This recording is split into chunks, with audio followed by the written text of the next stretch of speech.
સૌપ્રથમ તો હવે કૃષિ વિજ્ઞાન કેન્દ્ર સમોડ આપણો પાટણ જિલ્લાનું જે કૃષિ વિજ્ઞાન કેન્દ્ર છે ત્યાંથી અહીંયા આપણે નિદર્શન જે બાજરી ઉપર ગોઠવેલ ત્યાં પધારેલ છે. તો આજે ખેડૂતના ખેતર ઉપર જે બે વેરાયટીઓનું ડેમોન્સ્ટ્રેશન ગોઠવેલ આપણે GHB 1129 અને લોકલ પ્લોટનું. તો અહીંયા આપણે ખેડૂત જોડેથી એના વિશે માહિતી લેવું.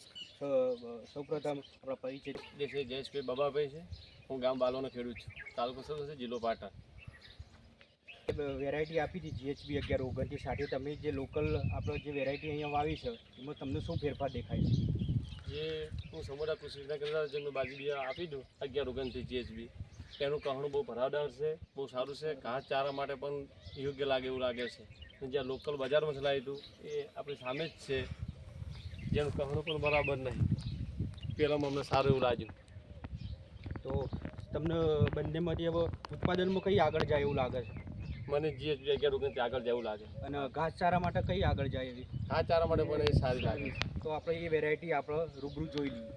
અહીંયા આપણે જે કંટ્રોલ પ્લોટની મુલાકાત પછી આપણે જે ડેમોન્સ્ટ્રેશન માટે જે પ્લોટ આપણે GHB 1129 ગોઠવેલ છે એની આપણે ખેડૂત જોડેથી માહિતી લેશું એના લક્ષણો વિશે.